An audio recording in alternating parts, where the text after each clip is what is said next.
Alright guys, what's going on? How y'all doing tonight? This is the Club of the Man 1993, and I'm sorry these are coming late. As I said, my plans for today changed a couple different times based off some other things happening.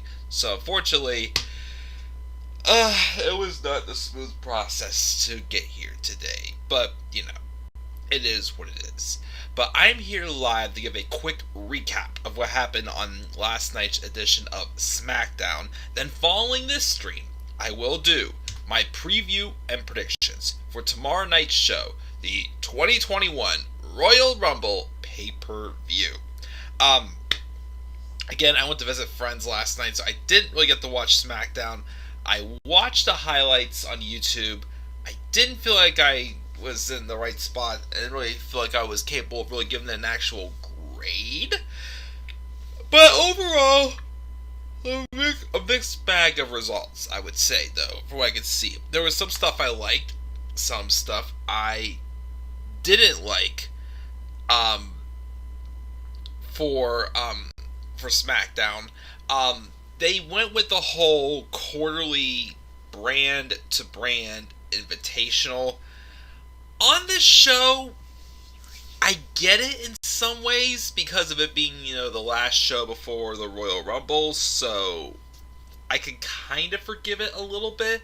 But at the same time, it was a little bit, let's just say the last 45 minutes or however long that main event was, that's, I think, the only spot where it really got to be a little bit of a problem. But there was still a couple things on the show that I liked, but some things also I didn't like. Probably the weakest episode of SmackDown, I would say, maybe, in the build to the Royal Rumble pay-per-view, as this is definitely the only show that's got me excited for the Royal Rumble. So we'll just roll forward and talk about it.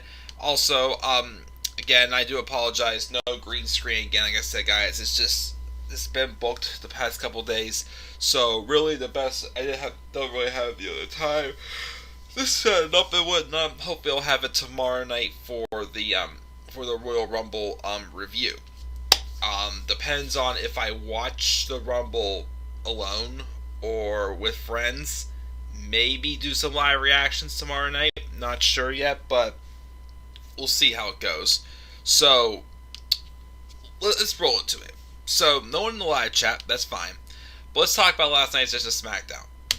We opened up with Daniel Bryan with another positive promo, hyping up the Royal Rumble match. And now came the first of several superstars who came over to visit from Raw with the brand-to-brand invitational, the quarterly one. Even though I feel like at times they've broken the rule, it's not been a complete quarterly brand-to-brand invitationals. They've definitely bent the rules here and there.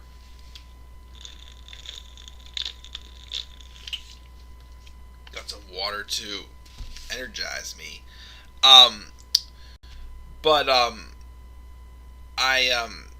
AJ Styles came out with Omos, and basically said, he has every right to be here. This is besides it being the brand-to-brand invitational, the quarterly one, of course, as I said before, but he mentioned how SmackDown is a house that AJ Styles built, and he was also called himself the gatekeeper for Raw, because any superstar who wanted an opportunity to get into the Royal Rumble, even though so many superstars were able to declare themselves into the Rumble match, but some of them had to earn their spots. Again, that made absolutely no sense. Jeez, oh man. But we had him basically just talk trash onto Daniel Bryan. Bryan didn't appreciate the respect that he got, and of course, Styles had called Bryan out for, not being dress prepared. He said, "What are you doing, being a GM again," or something like that. And, Bryan basically got pissed and said, let's have a match later on tonight and I'll kick your ass, basically. Set up for what was supposed to be our main event and turned into an actual train wreck. Daniel Bryan and AJ Styles being a train wreck? How could you say that? We'll get to that. So then We have Bayley cutting a backstage promo saying how she is the one who won last week against Bianca Belair, adding that she is a problem that cannot be ran away from, even though, once again, Bayley had to cheat to beat Bianca about a month ago before TLC. But of course, Bianca won, her in her own game of athletics.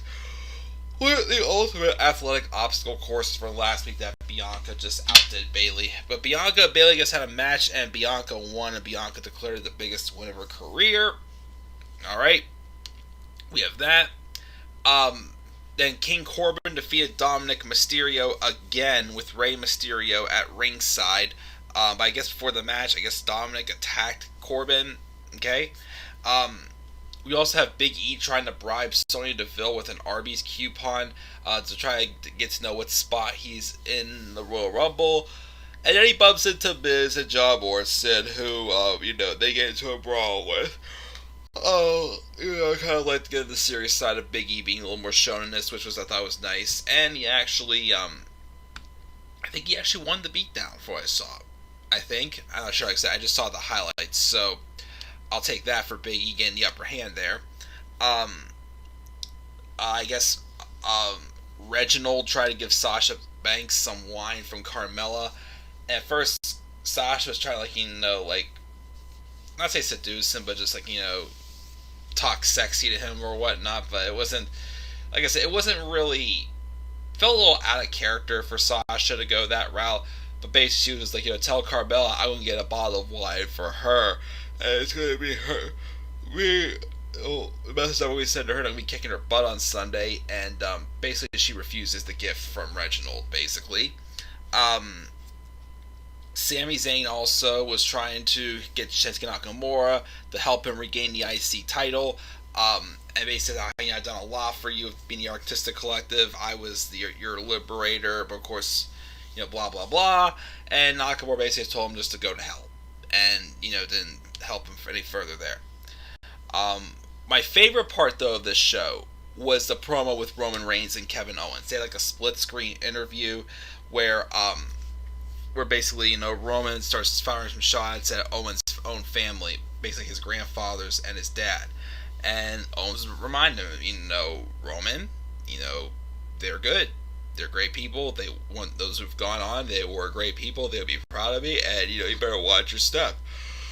Well, Roman goes as far as saying something like, any of your other family, I'm pretty sure they would view you as a disgrace because you're not honoring me as the tribal chief, acknowledging me like you should be. What's so hard about that, Kevin?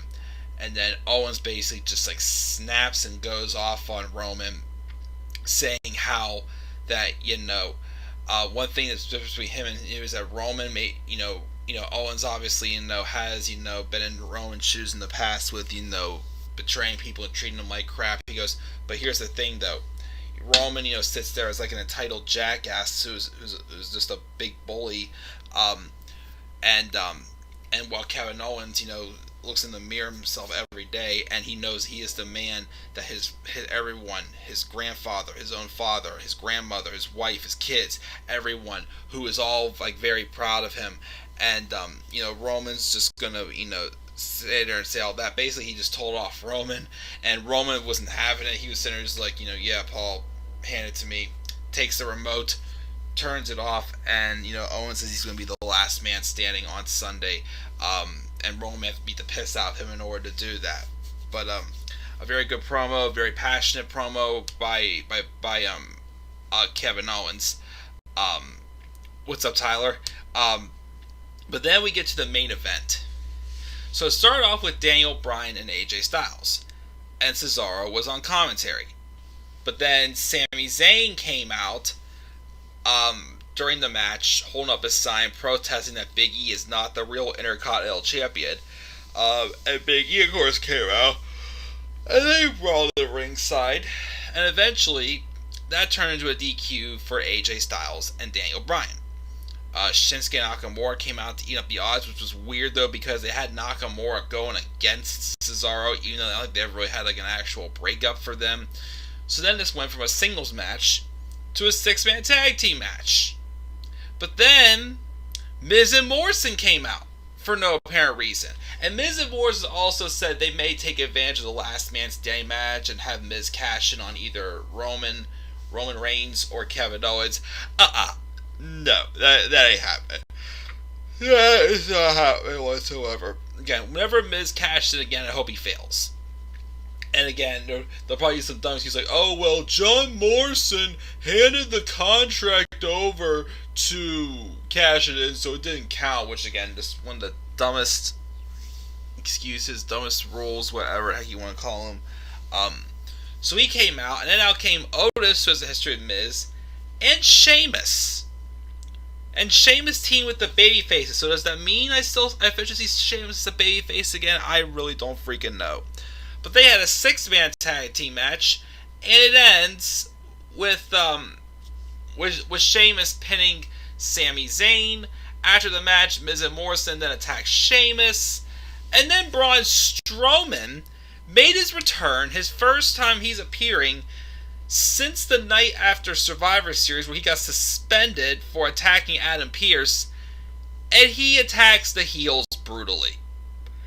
So, you're having Braun Strowman, first off, return on the show he is not a part of.